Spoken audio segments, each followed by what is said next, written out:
Crystar was a game I instantly had to play the first time I saw it. Its opening with unique visuals pulled me in to the point where I read every little bit I could about it to learn what this title that wasn't announced to be coming to the West yet was, and when its journey to Purgatory eventually did make it over, I was very pleased to see that it delivered, with its whirlwind of multiple endings keeping me on the edge of my seat, needing to see the resolution of Ray and Mirai's story. I didn't personally expect it to come to Switch, but was nonetheless happy to see it get a Switch announcement via NIS last year, and even happier to have been able to try it before it comes out. So in this video, I want to talk about why I think the Switch port is great so far, and indulge in a little nostalgia for this great game that I'm excited to play portably, as this emotional story has lots of big and small things that I think are worth discovering.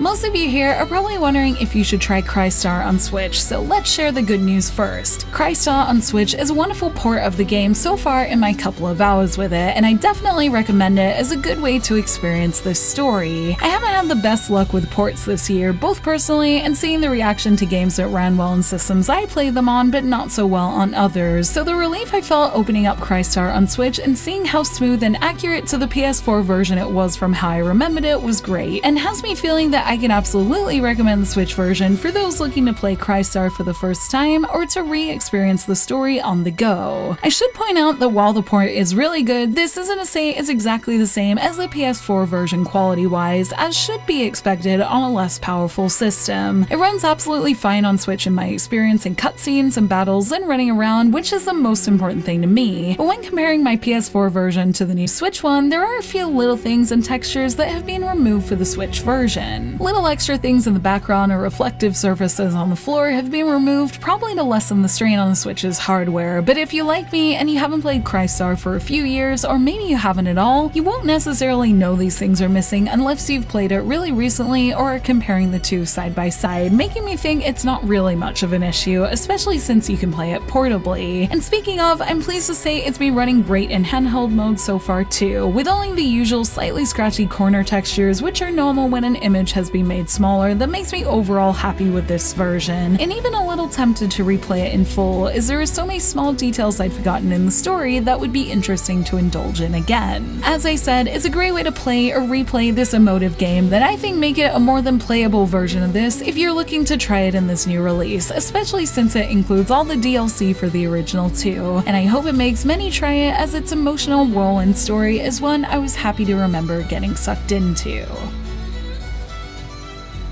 When I looked back on Crystar before replaying it a little, I always remembered it as a game I loved for its emotive story that really took me for a ride thanks to all of its twists at the end. But replaying it, it was also nice to remember all the subtle details in between, from its memoirs of the dead crying on the field, and of course seeing the beautiful Thelema again. It really is more than just a game with a dark tone, as the more you learn about it, the more little things in it gain meaning. I got excited when watching Ray's sentiments grow as I watched the feelings she cried out, forming the interesting mantras I remember that act as weapons, and knowing you can go out and fight and collect these and gradually grow the sentence while truly using tears to become stronger is something that is a little tempting to do, even if it means making Ray cry a lot, as what they turn into is always something impactful. And speaking of growing on feelings, this also prompted me to check out if I'd completed my Memoirs on the Dead on PS4, which according to the trophy list I haven't yet, so that's something that could be tempting to go back and do too. Crystar director Fuyuki Hayashi's recent game Monarch has reminded me of how good his games are at exploring smaller characters even in the menus, and if you like that part of Monarch, or even like the time-leaping parts of games like Neo The World Ends With You, Crystar could have a lot of story points to satisfy you in ways big or small that I think make it well worth playing. And this is all on top of the overall atmosphere of Crystar that is mainly thanks to its gorgeous art by its main artist, music by the dynamic composer Sakujo, and the story itself that takes ideas from the real world, religion, and mythology to turn it all into a story about running through purgatory to save Ray's sister's soul that was really satisfying to play through. It's a game I was very much enamored with for good reason, and is one I'm happy to have been able to look back on fondly through this new Switch version. And if you want to know more, I have a few videos about Crystar, from what its premise is in detail to a full review of it on my channel that I'll link to as well for anyone wondering if they should dive into this story set in purgatory. I hope to hear about more of you guys trying this emotional game, as revisiting it has me hoping I get more time to explore it all over again too. And I'm glad to see that this Switch port makes a great way to do so, and hope this is a good sign for more quality JRPG ports on Switch that represent their games in a great way.